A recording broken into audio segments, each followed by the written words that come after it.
Hi everybody. It's cold. I know that I complain about the cold a lot. And you have to understand, okay, I'm from a place where 65 degrees Fahrenheit is freezing. So that's like, I don't know, 18 Celsius, something like that. I'm not doing the math right now. But so I am not used to the cold. My body was not made from the cold. In Spanish, I am called friolenta. I'm always cold. No matter what temperature it is, I will find a way to be cold. That's just who I am. So I swear I have to be cursed because somehow I always end up in really cold places. And it's not like that's my intention. It's just that I always end up in cold places. Like, I wanted some very specific things when I was looking for colleges, and all of the colleges that ended up having what I wanted were in the Midwest. So I had to go to the Midwest. And then the first school that I went to just wasn't cutting it out for me, so I went somewhere even colder in the Midwest from the first place. I went from Michigan to Iowa, where I had no protection from the wind at all. Literally, my first day in Iowa was negative 49 degrees Fahrenheit with wind chill. In Celsius, that's negative 42 degrees. Just so you know, you are not supposed to be outside. That's how cold it is. So of course, then I'm thinking like, well, I've graduated, I'm going off, and I'm going to Spain. Spain, where you think about the South, and it's so warm and beautiful, and no, I'm in Soria, the coldest place in Spain. The coldest place. So this entire time that I've been here, I've just been here with my blanket. I mean, you guys see me in my blanket in so many videos. My roommates are always saying, just turn up the heat. And I'm like, I already did. But I have officially been given permission by the locals to say that it is cold now. Because they have all told me, yeah, it's actually cold now. We've reached freezing temperatures. That's how cold it had to get before I was allowed to say it was cold. I don't think so. It's been cold for a long time, people. So I'm going outside and I'm thinking, oh, it's sunny and it's really freezing, but that's fine. It's sunny until this happens. I wanted to record this moment for all of you just so that you understand why I'm so upset. It is very sunny out. It is perfectly sunny out. It is also snowing right now. You can't really tell on camera, but I promise there are snowflakes falling on my head in rapid succession. Okay? So I really think that somebody needs to give Mother Nature a nice little shot of tequila or something here in Soria, because my goodness, is she having a bad day.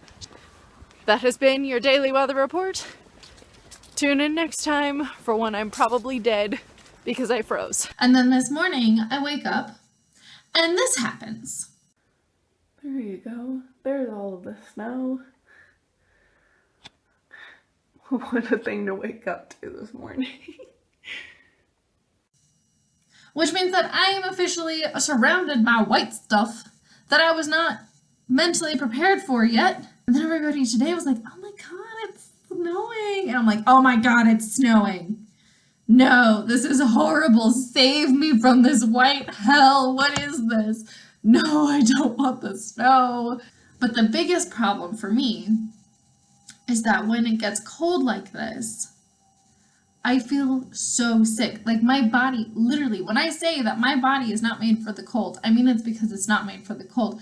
When there is a drastic change in temperature, I feel so sick. Like my body just breaks down. And my body is just so tired. I'm so exhausted all the time. I wake up and I could have gotten a full night's sleep. I can even think like, wow, last night I slept so well. I feel so refreshed. And my body is still breaking down. Like, no, lady, nuh-uh. You need to go back to bed. So I ended up going to the doctor just to be like, hey, is everything okay? Because on top of that, I've been having a lot of stomach issues. I don't know if it's the food here or what's going on, but I just decided, you know what? Better safe than sorry. You get medical care by being an ALK, so let me use it. Like, don't be afraid of the doctor if you don't have to pay for it, you know what I mean? And it was crazy. It was like I was in any store where they have to like call your number before they'll serve you. And I'm thinking like, wow, this isn't like the doctors in the United States at all. They literally give you like a ticket, a card that has your number on it. And when they call your number, then you can go into the room where the doctor is already sitting, which I think is pretty cool because then you don't have that awkward, like, who knows how long when you're sitting there just waiting.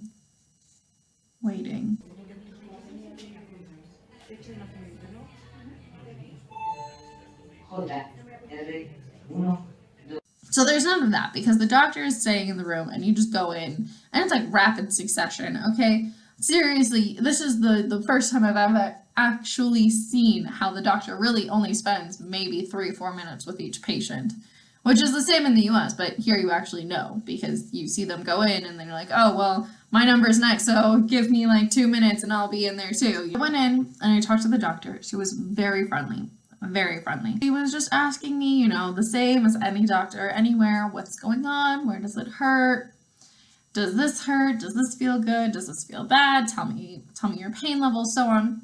She was very direct, she looked at me, but it was funny because since she's in there, okay, so the room itself, I didn't want to film in there because I felt kind of awkward filming in the doctor's office, so I didn't do a lot of it, but in the actual doctor's room, in the examination room, it is the doctor's office. So you have all of their office supplies, including a desk where they sit on one side of the desk, you sit on the other side, tell them what's going on. And then in the back of the room, they have the examination table, just kind of like chilling out in the back of their office. And if they think like, oh yeah, maybe I should examine you, then you go to the examination table. But she talked to me for a little bit. She's like, oh, that sounds weird.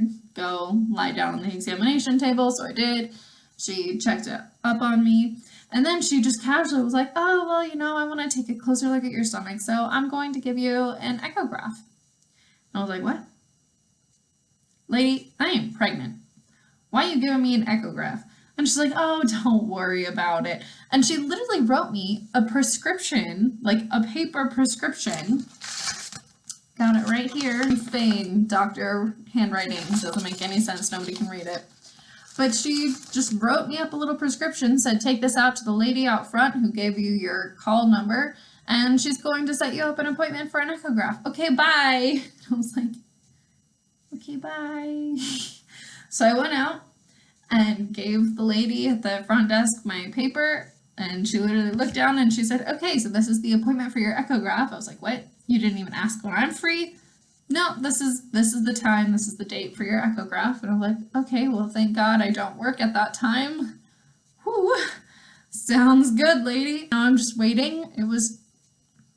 I have to wait a couple weeks because there are a lot of pregnant ladies and I'm not one of them. So I'm waiting now for the echograph to see how that goes. I will keep you posted on the medical fields in Spain.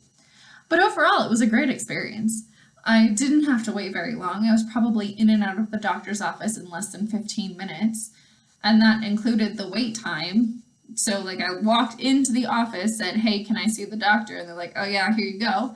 And because the social security system is so good here, I didn't pay for it at all. I literally went to that entire meeting and didn't ever have to pay. I kept waiting for them to say, okay, your copay is, or all right, we'll send you your bill, or whatever. Nope, nothing. I handed them the card that I got as an AUX. They said, perfect, here's your number, sit down. And I said, okay. So yeah, so we'll see how this goes. We'll see if the doctor can help me survive the cold, or maybe at least, you know, whatever the hell is going on with my stomach. But until next time, bye-bye.